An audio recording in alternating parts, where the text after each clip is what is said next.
오늘은 가정교육의 원리 이런 제목으로 말씀드리겠습니다. 본문 에베소서 6장 1절에 4절 제가 봉독하겠습니다. 316페이지. 자녀들아 너희 부모를 주 안에서 순종하라. 이것이 옳으니라. 내 아버지와 어머니를 공경하라. 이것이 약속 있는 첫 계명이니 이는 내가 잘되고 땅에서 장수하리라. 또 아비들아 너희 자녀를 노엽게 하지 말고 오직 주의 교양과 훈계로 양육하라. 아멘. 예. 제가 생각하는 우리 한국에 이 가정교육에 문제가 있다고 생각해요. 그래서 우리 한국 국민성이 별로 좋지 않다고 저는 생각하는데, 뭐 다 나쁜 건 아니지만 나쁜 점이 많아요. 예, 첫 번째로 제가 꼽고 싶은 게, 우리 한국 국민들은 권위를 존중한다는 것을 별로 제대로 배우지 못했습니다.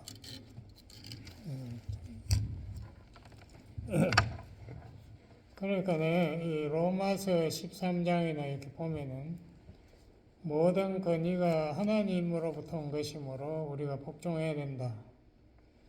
이 사도 바울이 로마 13장을 쓸 때는 그 당시 로마의 왕이 그 유명한 악랄한 네로였지 않습니까? 네로라는 이런 정신병자가 다스릴 때에도 모든 권세를 존중하라 그렇게 말했는데, 우리 한국 국민들은 이 권세에 대해서 알레르기 반응을 보이거든요. 제가 70년에 미국에 왔는데 그때부터 제가 나가는 교회 다 달라졌어요. 몇 개로 갈래 한두 개도 아니에요. 계속 거기에서 또 뭐 전도사님이 교인들 몰고 나가고 또 목사님들끼리 또 장로님하고 부딪혀가지고 싸워서 갈라지고 우리 한국 사회가 정말 모래알 사회다 이렇게 느끼도록 우리는 모임은 번열했습니다. 그리고 요새도 또 이렇게 뭐 언론기관에 이런 데 가서 일이 있어서 누구 만나면은 꼭 저를 보고 사장님이라고 불러요. 제가 사장 아닌데 그래서 제가 좀 황당하다는 생각 들고, 한국 사람들이 아무래도 사장님으로 불리기를 좋아하니까 그렇게 부르는 게 아닌가. 옛날에는 우리가 이 선생님으로 주로 불렀는데 이제는 전부 돈벌이 잘하는 사장님으로 다 둔갑했더라고요. 예, 그래서 우리가 정말 예수님이 말씀하신 그 어떤 지도력하고도 정반대되는 이야기거든요. 예수님 마가복음 10장 45절에서 내가 온 것은 섬김을 받으려 하면 아니요 섬기려 하고 내 목숨을 모든 사람의 대속 제물로 바치려고 왔다. 자기가 종으로 왔다고 해서 일부러 제 아들에게 마지막 날 발도 씻기고 했지 않습니까? 근데 우리 사회는 그렇지 않은 것 같아요. 전부 다 목사님들이 모여도 다 자기가 잘나고 목을 힘을 주고 자기를 알아봐 달라고 이렇게 싸우고, 노예를 하면 그냥 목사님들 싸우는 게 너무 많아. 말다툼하고 그냥 자기가 옳다는 거예요. 예, 우리 미국에 와서 제가 이렇게 한국 분들이 하는 그 학교도 가서 가르쳐 보고 했거든요. 근데 거기에서도 한국 분들이 그렇게 이야기를 해요. 우리끼리 서로 정부에 고발하는 일이 너무 많다. 근데 그게 나중에 알고 보면 전부 한국 사람들이 고발한 거라요. 뭐 거의 100%가 뭐 한국 사람. 그냥 뒤에서 뭐 투서하고 뭐 고발하고 이런 게 너무 많아. 우리 한국 가정도 제가 뭐 그런 통계를 자세히 잘 모르지만 부부간에 불만 있는 가정이 제가 알기로는 한 80% 넘는 걸로 알고 있어요. 굉장히 불만이 많죠. 거기 불만이 이유는 다 뭐 남편 아내 자식들 다 있겠죠. 그렇지 하여튼 어떻게 됐든 간에 문제가 있다 이거예요. 근데 제가 이렇게 가만히 보니까 우리 한국 사람보다 더 한심한 사람들이 있더라고요, 미국에. 그게 누군가 흑인 사회는 이 아빠가 없어, 아예. 보면 대부분이. 예, 제 맞은편 집에도 보면 아빠가 어디 없어. 나중에 보면 감옥소에서 나와가지고 다시 돌아오고 뭐 기사처럼 마약 팔고 이러니까. 이 아빠가 없는 이 흑인 가정이 잘 될 리가 있습니까? 그러니까 흑인들이 자꾸 분노하고 이 자기 권위를 다 어떻게 받아들일 것을 배우지를 못했으니까 이 흑인들은 몇십 년에 한 번씩 꼭 분노 폭발을 해요. 그래가지고 우리가 4.19 때도 당했지 않습니까? 그 전에도 유대인들을 미워해가지고 와츠 폭력 행위가 있었고 4.19 때도 우리 한국 기업이 대상이 되어가지고 우리가 흑인의 그 공격의 대상이 됐지 않습니까? 이런 식으로 이 근본적인 문제가 없어지기는 점점 더 심각해지는 그런 문제가 있다 이거예요. 지금도 흑인들은 계속해서 누구 탓을 하더라고요. 정부 탓 때문에 이래 됐다. 정부가 우리한테 도와주지 않고 우리한테 사업한테 도와준 것도 없고 교육 하나 도우면 안 되니까 우리가 다 이게 사회 적응을 못하고 이렇게 됐다. 그게 어느 정도는 인정해요. 인정하지만 그렇지만 근본적으로는 누가 도와주지 않더라도 스스로 일어서야 돼요. 스스로 가정의 아빠들이 일어서서 자기의 책임이 뭔가를 알고 가정을 개혁을 해야 됩니다. 그렇지 않으면 한국 사회 앞길도 상당히 어두워요. 제가 보기엔. 여기 성경에 보면 가장 문제가 심각했던 가정이 제가 생각하는 야곱의 가정이 아닌가. 제가 성경에 보면 그런 것 같아요. 야곱의 부모는 여러분 잘 알고 있는 아브라함의 아들 이삭과 리브가 이삭 믿음 얼마나 좋습니까? 예? 아브라함이 자기를 제단에 바친데도 반항 안 하고 제물이 되겠다고 하는 이삭. 리브가는 또 그 아브라함의 종이 이삭의 아내를 찾으러 가니까 리브가가 너무 이쁘게 생겼다 그러면 심히 아름다운 여아라. 그렇게 이쁘고 또 아브라함의 종을 섬긴데 보니까 쫓아다니면서 물을 퍼가지고 낙타에게 어떠한 섬기는 것에 상당히 앞서 있는 여성인 것 같아요. 근데 하여튼 이 두 사람이 만났는데 두 사람이 둘이는 서로 사랑했는지 몰라도 하여튼 두 사람이 가정을 엉망으로 만들었습니다. 그래서 이삭은 자기 장남을 에서를 사랑해가지고 장남이 잡아오는 사냥고기만 먹었어요. 그래서 내가 보기에는 리브가도 음식을 꽤 하는 것 같은데 별로 거기에 대해서 좋아한다는 말은 하나도 없어요. 그 반면에 아내 리브가는 이 장남 에서가 밖에서 활동하고 이런 거 싫어하고 집에서 조용하게 자기 말 잘 듣고 부엌일 도와주고 이런 동생 야곱을 사랑했다라고 생각해 있습니다. 그러니까 야곱이가 할 게 집에 아빠가 자기 싫어하니까 엄마한테서 요리하는 거 배워 요리를 잘해. 그런데 이제 리브가가 잉태를 했지 않습니까? 잉태를 했는데 배가 속에서 애들이 싸우는 것들이 너무 이상해가지고 선지자를 찾아가 누굴 찾아갔대요. 그리고 예언하는 사람이 그랬습니다. 큰 자가 작은 자를 섬길 것이다.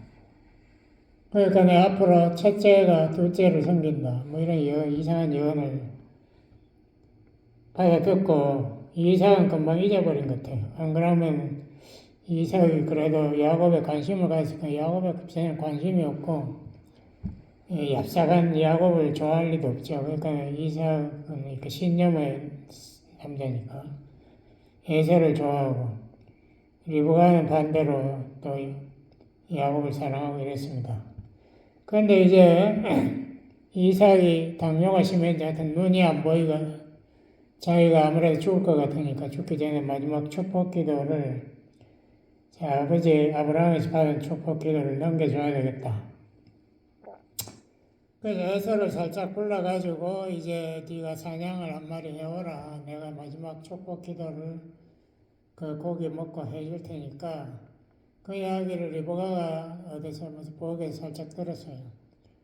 리브가가 야곱을 불러가지고 내가 너를 에서를 만들 테니까 네가 축복 기도를 뺏어야 된다. 아버지를 속이자. 그러니까 리브가가 제가 보기엔 상당히 신앙도 있는 여자 같은데 어떤 머리를 그렇게 굴리게 되는지 몰라. 자기 남편의 마지막 기도까지 자기가 마음대로 하겠다는. 그러니까 이 집에는 그 아버지의 권위가 전적으로 무시당한 가정이죠. 그래서 이제 야곱에다가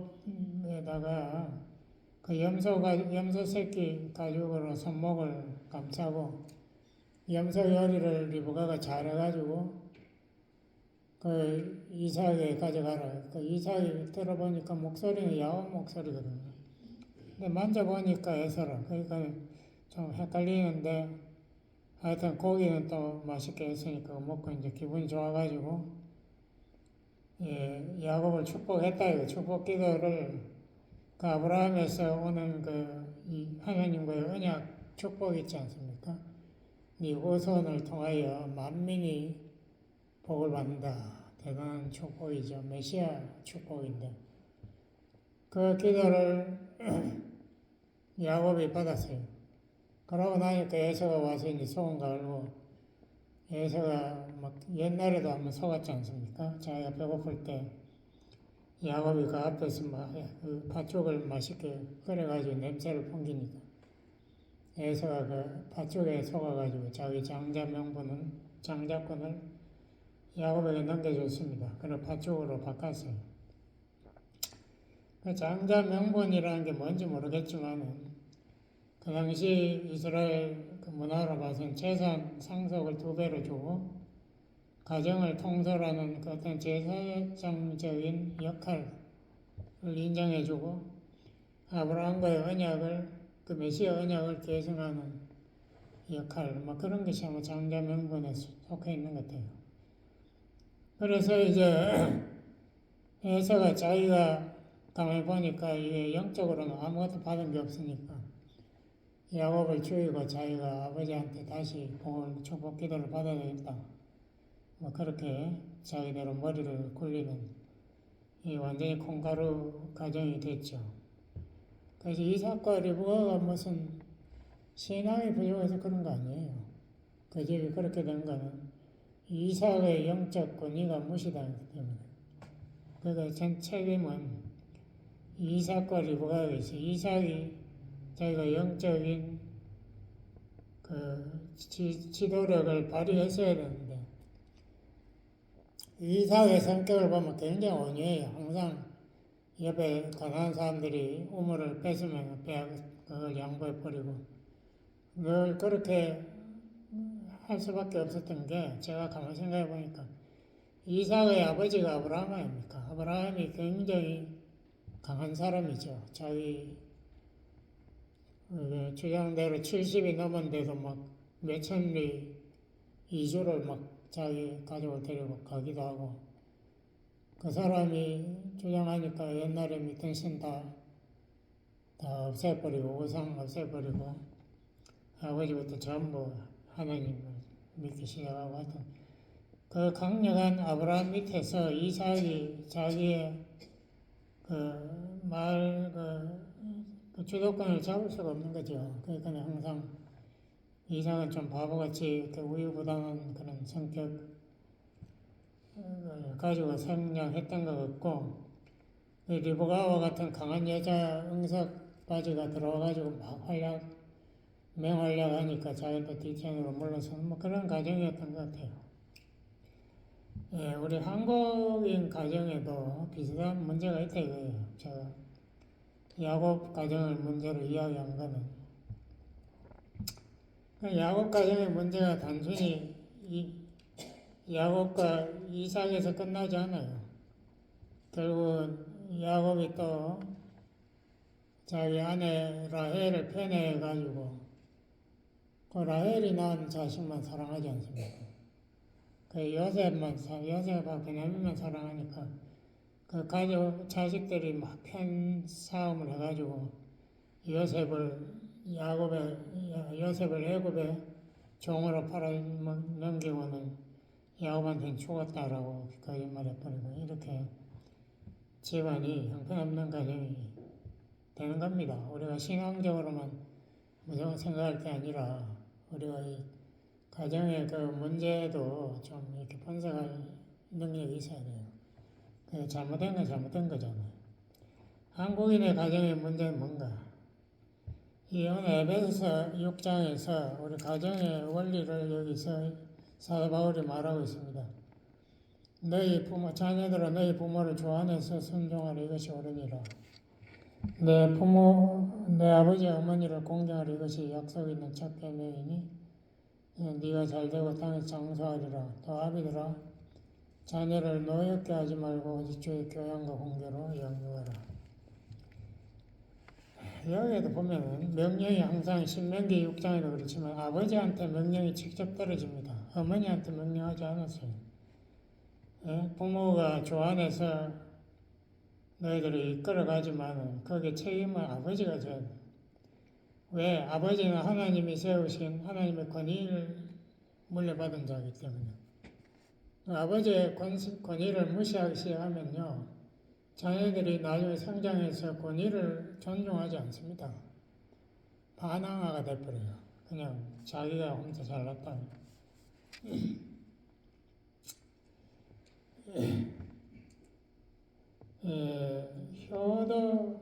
효도에서도 그런 말이 있더라고요. 저 사연 찾아보니까 효도에서 나오는 두려움이라는 게 영어로 filial fear. 그러니까 아버지를 두려워한다. 그게 뭐 꼭 공포의 대상으로 두려워하는 것보다 존중. 우리가 하나님 여호와를 두려워하는 것이 지식의 근본이다. 뭐 똑같은 말이죠. 우리가 부모를 그런 공경하는 자녀들은 제일 먼저 그거부터 배워야 돼요.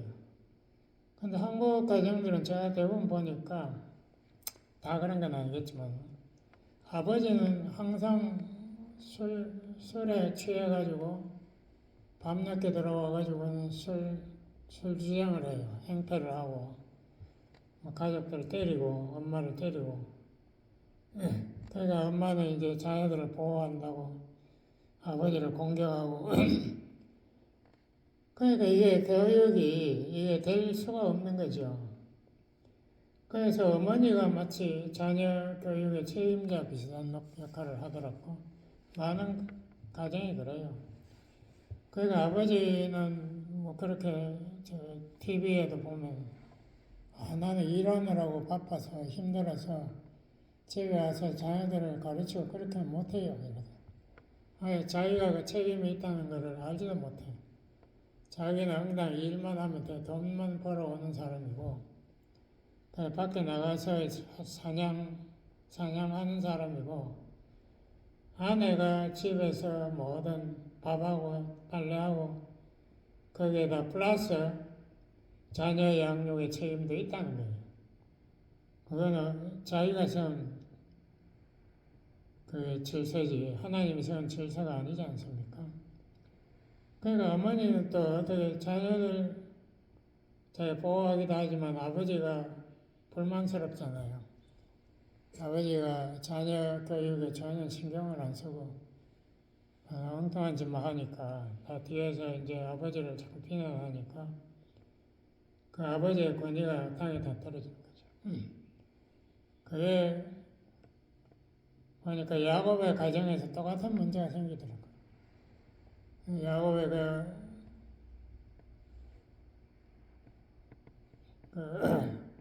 본래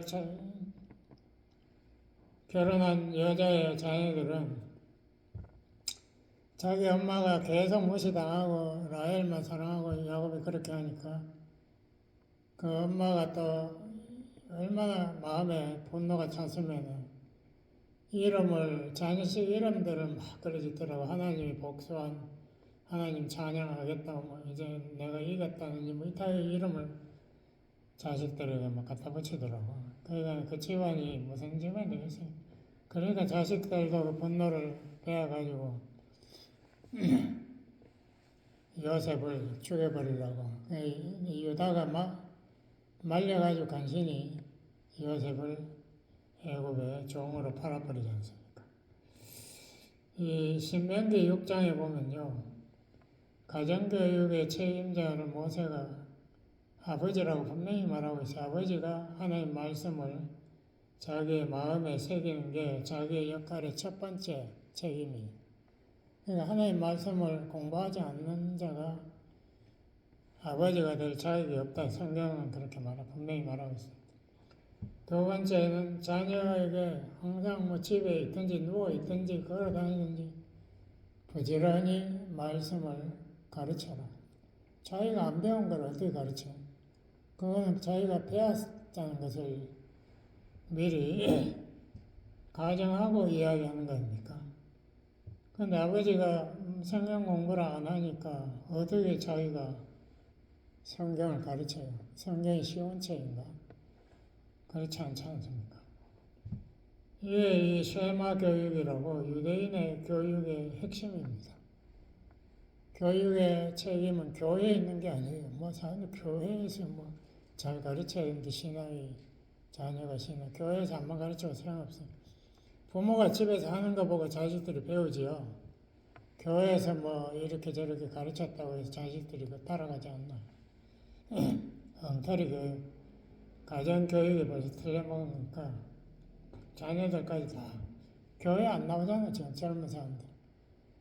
쟤들이요 고등학교까지 나오고 대학교 들어가면 그만 교회 안 나와요. 신앙이 없으니까 뭐 집에서 뭐 부모가 신앙대로 하는 건 본을 받나 아버지가 말씀을 가르친 걸 빼앗 들어보기는 안 되는 거예요. 여기서 뭐 제가 시간 관계상 자세하게 설명할 수 없는데 첫 번째 계명이라 약속 있는 첫 번째 계명이라 이게 무슨 말인지 주석책에서 제대로 해석한 것처럼 본 적이 없습니다. 저도 이건 무슨 말인지 몰라요. 이게 왜 첫 번째 계명인지. 첫 번째 계명은 네 앞에 다른 신을 두지 말라. 그게 제일 중요한데 어떻게 이게 첫 번째 계명인지. 또 약속 있는 계명은 두 번째 계명이 약속이 있거든요.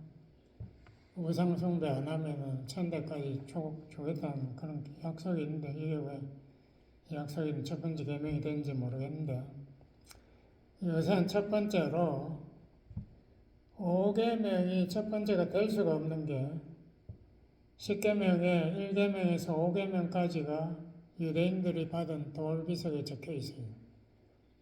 그러므로 나머지 6에서 10계명은 두 번째 돌에 있기 때문에 이 다섯 번째가 첫 번째라는 것은 이상한 말이죠. 이 5계명을 의식법이라고 합니다. 하나님과의 관계, 하나님을 어떻게 섬겨하나 이런 안식일을 어떻게 지켜야 하나 이런 것이 5계명이 있고 나머지 6번째에서 10계명은 도덕법이라 도덕을 어떻게 지켜야 하나 하나님의 성품을 어떻게 닮아가나 이거는 예수님이 다시 설명했습니다. 율법 마태복음 5장 21절 이후에 쭉 보면요. 예수님이 형제에게 욕하면은 너는 지옥 간다. 살인죄다. 여자를 보고 음욕을 품으면 나 간음죄다. 이렇게 도덕법을 새로 해석해 버렸습니다. 10계명 그 기준으로 어림도 없어요. 거기에 나오는 그 말씀 그대로 하려면은 하나님이 온전하신 것처럼 우리도 온전해야 되는 그게 마태복음 5장 48절 아닙니까? 도덕법에 대해서 제대로 이해도 못하면서 도덕법은 지켜야 이래 이렇게 썼더라고. 지킬 수가 있나? 마음에 죄의 성품이 가득 차 있는데. 원수를 사랑하라. 원수 좋아하는 자기 집안의 가족도 사랑 못하면서 원수를 어떻게 사랑해? 말이야 쉽지. 예, 그 도덕법이라는 것이 그렇게 간단한 게 아닙니다. 근데 하여튼 이 5계명이 첫 번째 약속인 첫 번째 계명이래요. 그래서 뭐 우리는 무조건 받아들이는 거죠. 아마 어린이들을 위해서 어쩌면 약속인 첫 번째 계명이 아닌가 저는 그렇게 생각해요. 어른들을 제쳐놓고 이게 왜냐하면 이게 자녀들에게 명령한 거니까. 그리고 이걸 지켜야 땅에서 잘 되고 땅에서 장수한다라고 해놨어요. 땅에서 장수하는 것이 그렇게 중요한가?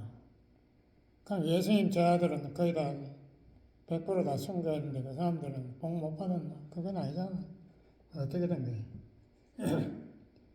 예, 율법의 보상이라는 것이 상당히 세상적으로 된 데 대해서 제가 불만이 있습니다.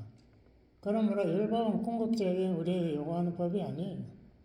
그게 아니라 그리스도의 법, 갈라디아서 6장 서로 사랑하라 이것이 그리스도의 법이고 사랑은 모든 법을 완성시킨다, 성취한다라고 성경에 분명히 적혀있기 때문에 제가 율법 지키면 필요 없다고 딱 이야기하는 겁니다. 그런데 자꾸 쓸데없는 말 여러분 하지 않았으면 좋겠어요. 우리 성경에서 말 안 하는 거를 자꾸 이야기해 버리면 사람들이 혼동을 일으켜요. 그 대신에 여기에서 지금 에베소서 6장 4절에서 중요한 말입니다. 자녀들을 노엽게 하지 마라. 자녀들을 노엽게 하지 않기 위해서 제가 몇 가지 여기에서 뭐 저도 다른 미미를 노엽게 할 때가 많은데요. 첫 번째로 말씀의 진리를 자꾸 설명해 줘야 돼요. 그래서 말씀의 진리를 깨달아야 자기가 잘못한다는 것을 깨닫죠. 미국에 사는 애들 말 안 들어요. 아무리 성경적으로 이야기해도 콩 무시해버린다고. 자기가 분노하면 분노하는 거예요, 그냥. 주의 교양과 훈계로 가르치라고 했는데, 제가 지금 한글 성경이 잘못했습니다. 교양이라는 것이 제가 사진 찾아보니까 문화적으로 세련된 교육, 그러니까 뭐 에티켓 같은 거 잘 지키는 그 어떤 성경에서 그런 걸 가르치라는 게 아니지 않습니까? 주의 교양의 헬라어를 찾아보니까 훈련을 제대로 시키라는 영어로 디시플린. 잘한 거에 상을 주고 잘못한 것은 벌을 주고 해서 행동을 정말 하나님 말씀에 따라서 하게 만들고, 두 번째 훈계라는 것은 우리말로는 교훈이 영어로 instruction, 말씀을 제대로 깨닫게 하는. 말씀을 깨달아야 교만하면 안 되는구나. 하나님 교만한 자를 미워하신다, 대적하신다. 그러므로 전능하신 하나님 앞에서 내가 겸손해야지. 이게 어디서 걔들이 겸손해지겠어요? 하나님 말씀 아니면. 두 번째로는 마음문을 열게 해야 됩니다. 우리가 잔소리 한다고 자녀들이 듣지 않아요. 마음문을 열려면은 제가 수십 번 이야기했죠. 공감.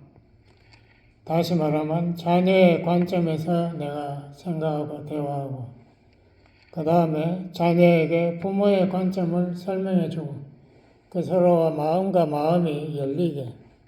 그렇게 하면 분노하지 않아요. 공감. 그 다음에 세 번째는 보여주는 교육. 자녀들 보는 앞에서 일부러 성경을 읽으라, 기도하라고 제가 말씀드렸죠. 자녀들이 봐야 돼. 봐도 안 하는데 안 보고 어떻게 하겠어요? 자녀들 앞에서 일부러 자꾸 모범을 보여주고, 그 다음 마지막으로 격려와 칭찬하기. 이것은 우리 행동주의 교육에서도 나오는 거예요. 동물 교육할 때 똑같아. 잘할 때 과자 하나 주고, 잘못할 때 매 한 대 때리고, 그렇게 하는 상벌을 줌으로써 행동을 고치게 하는, 그것을 좋은 말로 격려와 칭찬하기. 이렇게 해서 노엽게 하지 않아야 된다.